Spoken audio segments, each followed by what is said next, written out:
essa é a segunda parte do livro Morra, Amor. O que dizer nesse final? Lembrando que esse vídeo barra áudio tem spoilers, então se você assistiu o primeiro vídeo e leu até a página 47, 48, saiba que a partir de agora eu vou falar do final do livro, né? Eu gostei do final do livro, mas sabe aquele tipo de livro que você termina e você fica pensando nele durante dias? Foi essa sensação que eu tive, assim. Os temas que essa autora trabalha nesse livro são interessantíssimos, assim, no que diz respeito não só à psicanálise, mas um debate social também, né? Então, assim, primeiro, a impressão que eu tive é que ela escreveu esse livro visando um público. Tipo, acredito que ela quer falar com mulheres, né? Tanto que a trilogia dela, ela tá falando bastante de maternidade, né? Morra, Amor, A Débil Mental, que explora a relação entre uma mãe e uma filha, e Precoce, que explora a relação entre uma mãe e um filho. Esse Morra, Amor, de acordo com a minha interpretação, fala muito mais de um puerpério, né? Talvez uma depressão pós-parto. Só que aqui no livro, desde o início, você tem essa narradora, né, em primeira pessoa, que não tem nome, e ela vai te relatando ali tudo que ela está sentindo em relação ao corpo dela, em relação ao filho dela, ao casamento dela, ao caso extraconjugal que ela tem, a sensação de desgaste emocional, físico, psíquico que ela sente, o desconforto, o desânimo, a tristeza, os pensamentos suicidas. Então, assim, eu lembro que eu comentei no primeiro vídeo que, na minha concepção, o Bosque era uma alegoria, né? Tipo, uma espécie de uma metáfora, tipo, algo que remete à liberdade, né? Um lugar que não tem muro, que não tem grade, que não tem parede, que não tem nada ali, né? Em volta. Então, assim, você pode correr pelo bosque para onde você, né, quiser. Você pode ir para dentro da floresta. E no livro, ela fala muito de um cervo. No primeiro momento que eu li esse trecho, eu pensei assim, cara, será que esse cervo é uma alucinação, é uma alegoria? E eu parei para pensar no seguinte, no final do livro, talvez o cervo simbolize a liberdade. Então, assim, se você olha para um cervo correndo ali no bosque, sem nenhuma amarra, sem nenhuma algema, sem nenhuma coleira, nada, ele está livre. Esse cervo aqui está livre. Então, o tempo todo no livro eu pensava assim, cara, será que esse cervo aqui remete à liberdade? E ela fala ela personifica esse cervo. Outro ponto que me chamou muita atenção nesse livro é como que a autora utiliza técnicas de linguagem para expressar determinado sentimento. Então, por exemplo, se eu estou escrevendo que um personagem ele é muito forte, eu posso dizer algo como ele tem uma força sobre-humana, ou forte como Sansão, ou ele é forte como o Hulk. Essa autora não, ela utiliza metáforas envolvendo animais. Então, assim, ela diz algo como estou sentindo como se as minhas peles estivessem caindo tal qual uma cobra, ou sinto como se os meus olhos estivessem abertos no meio à escuridão, como se eu fosse uma coruja. Então, assim, ela o tempo todo no livro aqui, ela utiliza dessa técnica, né, de expressar o sentimento da protagonista, dando exemplo, não é nem um exemplo, mas assim, ela utiliza como de metáforas envolvendo animais. Então, o cervo, eu também pensei nisso, falei assim, cara, esse cervo tem a ver com liberdade. Na segunda parte do livro, caminhando para a terceira e para o final, você percebe que essa personagem ela está meio que enlouquecendo. Eu vou colocar enlouquecendo aqui entre aspas. Porque no primeiro momento do livro, você consegue ver assim com riqueza de detalhes a sensação, o sentimento, a angústia de uma mulher ali nesse período puerpério, né? O bebezinho novinho, os primeiros cuidados, toda a sobrecarga em cima dela. Ela também fala de um marido que não ajuda ela em absolutamente nada, né? Então, assim, há diversas partes do livro que ela expõe isso, que o marido é do tipo que se ele vê algo errado, capaz dele levantar, ver que tá sujo ir até a esposa, acordar a esposa para ela arrumar o que ele está vendo que está errado, né?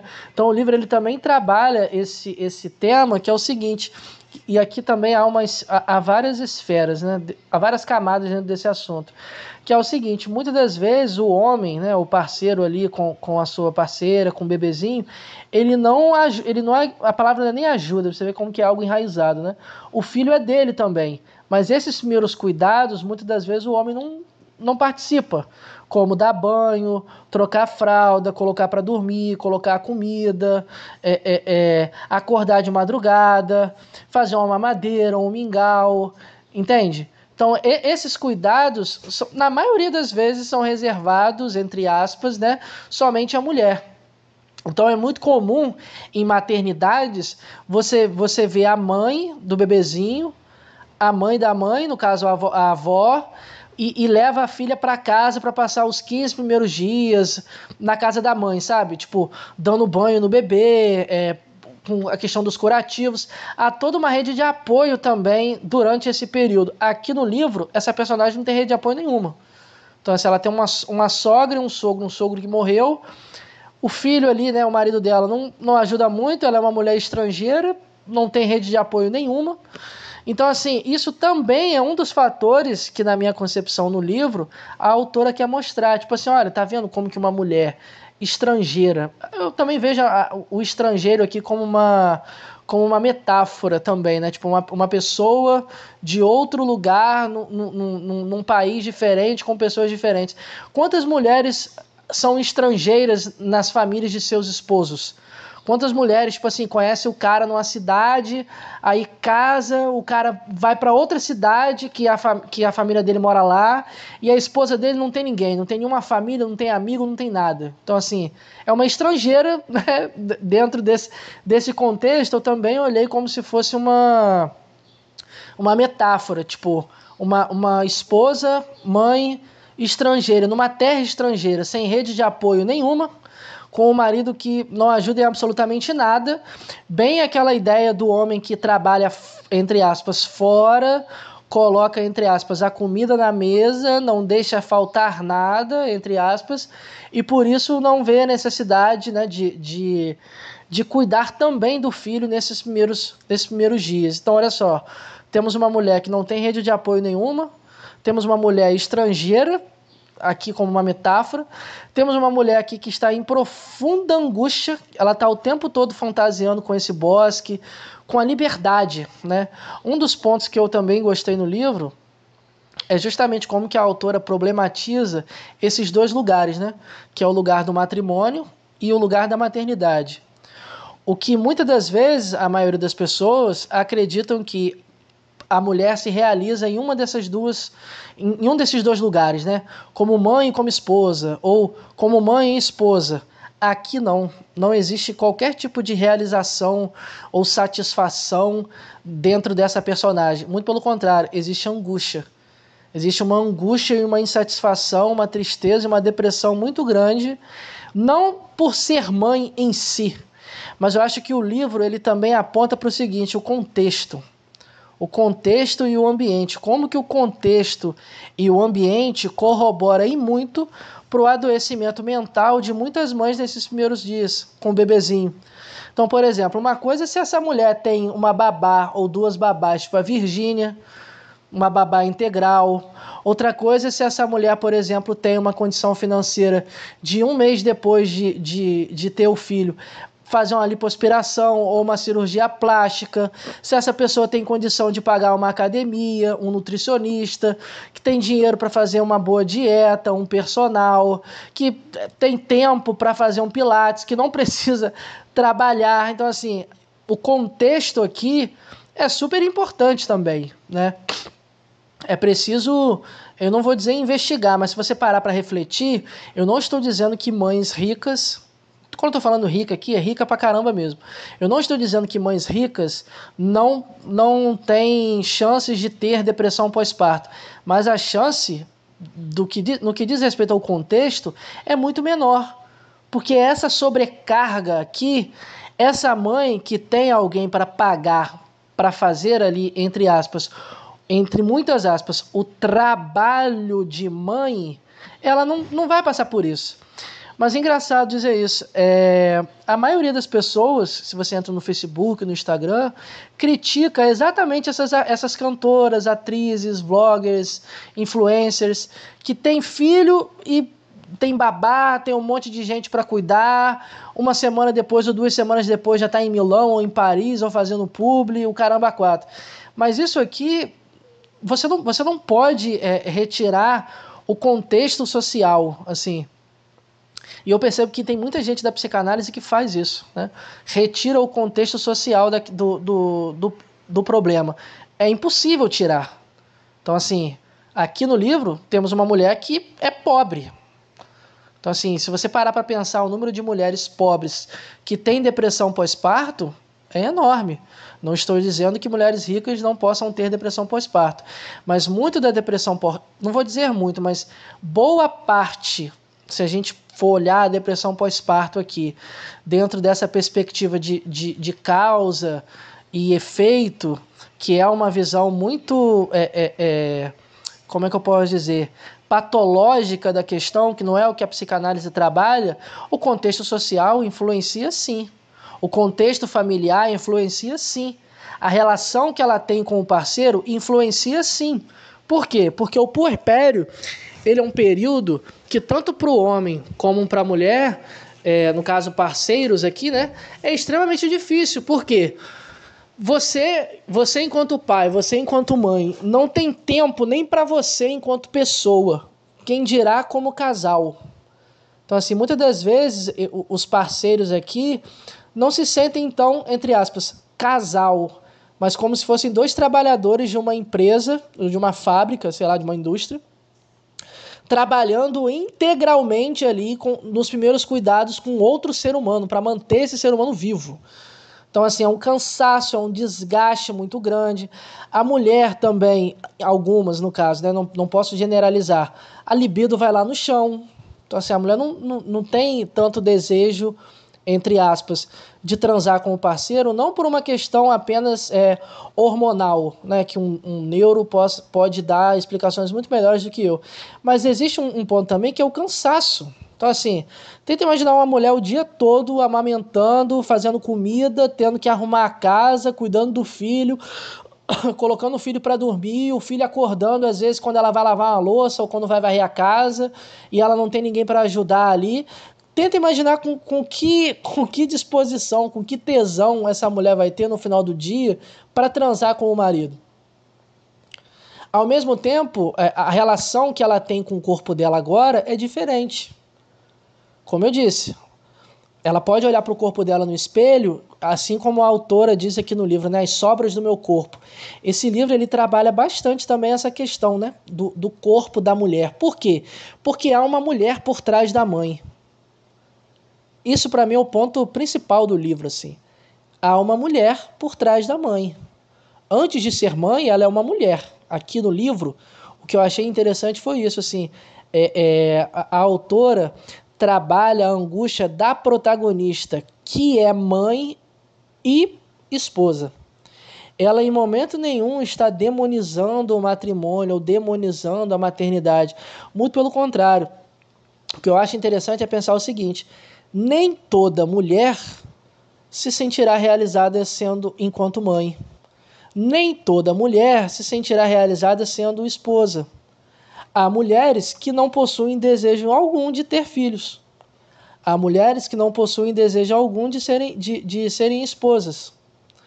O ponto aqui do livro é exatamente balançar e dar uma bagunçada nesses conceitos tão enraizados socialmente que a maioria da galera tem, né? Que olha, a mulher quando casar, ela vai encontrar o grande homem da vida dela, o papapá, olha, ela só vai conseguir se sentir realizada enquanto mãe, né? Porque ela vai ter ali o falo através do bebê e tudo mais, ou através do casamento, ou através de uma relação onde ela será o falo para esse homem, papapá. Essa visão aqui psicanalítica, né, freudiana, como uma das saídas do Édipo, é uma saída válida, vamos dizer assim, entre aspas, né, que realmente acontece com muita mulher, mas mas não é com todas.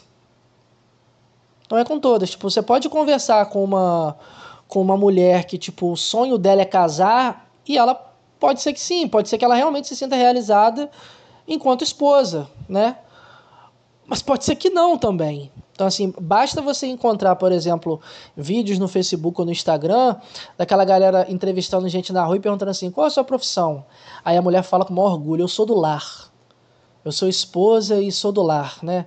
O meu marido, no caso, provê, sustenta, eu cuido da casa e do lar e dos filhos. Você percebe nesse tipo de vídeo uma enxurrada de comentário de mulher esculachando esse tipo de mulher. E também mulheres que são assim também. Então, assim, é um tema muito delicado de trabalhar, mas por isso que eu acho interessante, porque não é toda mulher. Não é toda mulher que se sentirá realizada enquanto mãe. Não é toda mulher que se sentirá realizada enquanto esposa. Aqui no livro, enxergamos uma protagonista com várias angústias dentro desse contexto. E ela fala muitas das vezes do filho dela. Isso também é um ponto interessante. Não sei se você que está lendo o livro percebeu isso também. Mas há momentos que ela fala do filho como se for, do filho no feminino e do filho no masculino. Aí você não sabe muito bem se é um menino, se é uma menina. Tem momentos que ela chama o filho do meu marido, não fala muito nem do filho dela. Às vezes ela fala dos dois ali como se fossem os dois e ela, e não os três. Olha só que interessante. Ela fala dos dois, do marido e do filho, como os dois e eu, e não nós três. Então eu não sei se esse sentimento aqui da protagonista, qual é, né?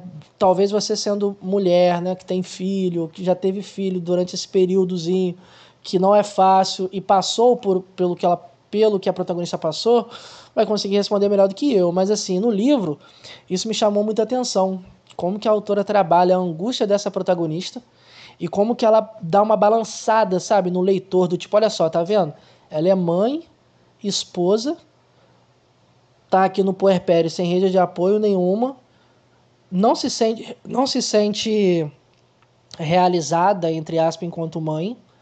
Não há nenhuma glamorização aqui, nem romantização, nem da amamentação, ou dos primeiros cuidados, ou daquela coisa, né, que tipo... Porque isso daqui também, pelo menos na minha concepção, é muito interessante de ver, porque se você entra na internet hoje, tanto no YouTube quanto no Instagram, hoje em dia, ser mãe, para algumas influencers, virou uma profissão, pô. O trabalho de uma mãe hoje... ele, dentro das redes sociais, ele é remunerado, gera publi. Então, por exemplo, vou só te dar um exemplo. A VTube e a Virgínia. A VTube e a Virgínia. Cara, se você entra no Instagram, é um monte de gente falando, olha, essas mulheres só têm filho para poder gerar publicidade, ou ter engajamento, ou... Entende? Tipo, o dia a dia de uma vlogger que é mãe, esse dia a dia nas redes sociais passou a ser remunerado. Então, assim, olha, estou acordando cedo com a Julinha, nós vamos pro parquinho, aí grava stories. Agora a Julinha vai tomar o seu cafezinho da manhã com a frutinha aqui, aí eu comprei esse kiwi na horta, no hortifruti do fulano de tal, aí vai lá o hashtag hortifruti do fulano de tal. Aí vê lá no Instagram dessa mulher, sei lá, 500 mil seguidores. Então, assim, o dia a dia dela enquanto mãe é remunerado. Então, assim, as redes sociais, muitas das vezes, colocam a maternidade, dá uma romantizada enorme na maternidade, né? E ninguém sabe o que há por trás. Quem preparou essa comidinha, entendeu? Se realmente essa pessoa acordou cedo e foi no parquinho, ou se gravou a criança no parquinho, ela estava dormindo em casa e depois ela editou o vídeo. Então, assim, ninguém sabe o que há por trás, mas a maternidade nos dias de hoje, ela além de ser, em alguns momentos, romantizada, as mídias sociais, né, a internet, principalmente o Instagram, né, corroborem muito para essa imagem que as pessoas têm, né? Tipo, a mulher saiu da maternidade toda maquiada, linda, maravilhosa, vai lá e tira uma foto, ou teve o filho, sei lá, na segunda-feira, na quarta-feira já tá gravando stories e tal, não sei o quê. É um momento, esses primeiros dias, né, que a criança, desde que a criança nasceu, que, cara, não é fácil para mulher nenhuma. Para mulher nenhuma. Então, assim, envolve várias questões. E aqui no livro, na minha concepção, foi um dos melhores que eu já li dentro desse tema. E ela é internada no livro.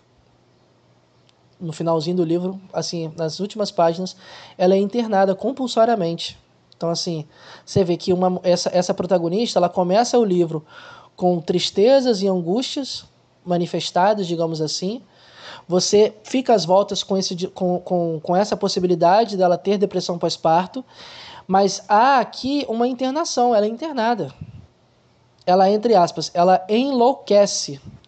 E a partir desse momento, você começa a questionar, aqui também eu acredito que a autora foi genial nisso, acredito eu que isso pode ser mais comum em homens, porque foi o que aconteceu comigo. Você passa a questionar a veracidade do que você leu, porque essa protagonista que está em primeira pessoa, que está me relatando tudo que está acontecendo do ponto de vista dela, foi internada. Então você pensa assim, né? No caso eu pensei assim, caramba, o que será que é verdade, o que será que é mentira que ela contou? Será que ela inventou alguma coisa? Será que ela aumentou alguma coisa? Será que ela contou uma versão distorcida?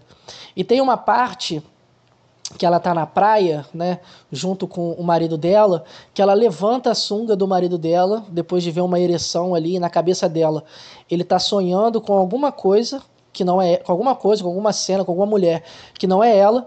Ela fica ali meio que intrigada com a ereção do marido e ela levanta a sunga do marido.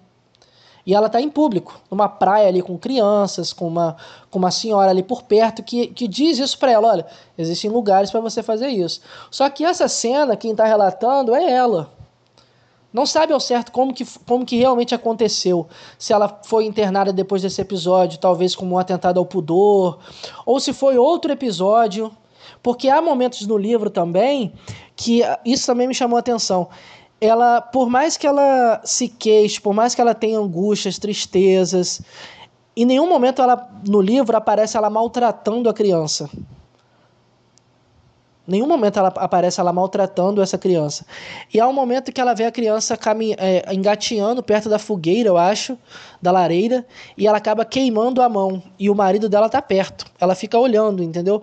Para ver se ele tá prestando atenção.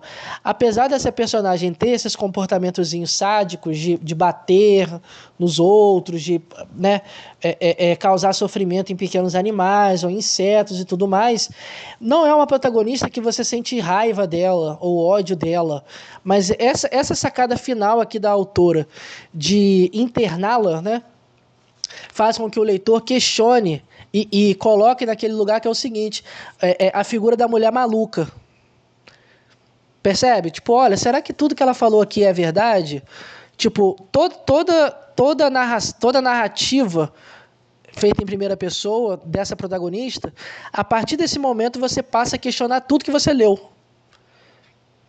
Mas olha só que interessante, né, o que a autora traz. Tipo, quantos discursos de mulheres são deslegitimizados, acho que diz assim, invisibilizados e não levados em consideração se essa mulher, por exemplo, entre aspas, enlouqueceu ou foi internada.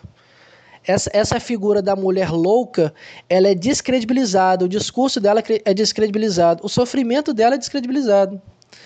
Então aqui no livro, quando eu li essa parte, eu pensei assim, caramba, será que tudo isso que eu li ela está escrevendo, no caso, ela está contando dentro da clínica? Será que ela está sob efeito de remédios ou está no quarto dela anotando uma espécie de um diário e o que eu li desde o começo são memórias dela? São relatos do que aconteceu com ela antes dela ser internada? Eu tive essa viagem, falei assim, pô, será que ela estava internada durante esse tempo, né? Dá a entender que ali no livro ela ficou 1 ou 2 semanas internada. E não era necessariamente uma clínica psiquiátrica, mas só tinham homens. Deu a entender também ali que ela foi abusada. Então, assim, a escrita da autora, em determinados momentos, não é que ela te confunde, mas ela brinca com a linguagem.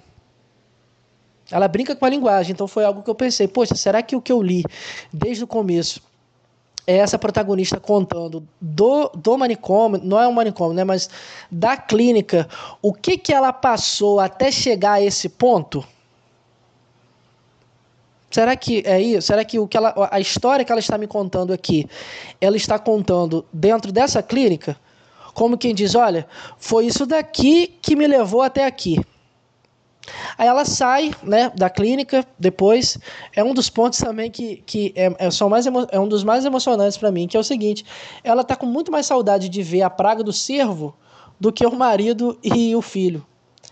Então, assim, mais uma vez, essa questão da liberdade aqui, né, tipo, ela estava, né, internada, ela sai, ao invés, olha só o ao invés, né, entre aspas, ao invés de estar com saudade do filho e do marido, ela está com saudade do cervo, ela quer ver esse cervo que na minha concepção representa, né, a liberdade. E no final os dois se separam, há uma separação aqui dos dois, né. Mais uma vez, aqui no final, a última página, tem uma escrita que na minha concepção é bem alegórica, então fica um final, muitas das vezes, eu não vou dizer metafórico, mas meio que mítico, sabe? E fica em aberto. Então essas foram as minhas impressões do livro, mais uma vez, a impressão de um psicólogo, homem, né? Então acredito eu que se você é mulher e mãe, lendo esse livro, a sua experiência será infinitamente melhor do que a minha, né? A minha proposta aqui foi trazer justamente os pontos que me chamaram a atenção nesse livro, que servem para uma discussão, né? Porque a beleza da psicanálise para mim não não são as respostas que ela dá, mas as perguntas que ela levanta. Até o nosso próximo livro.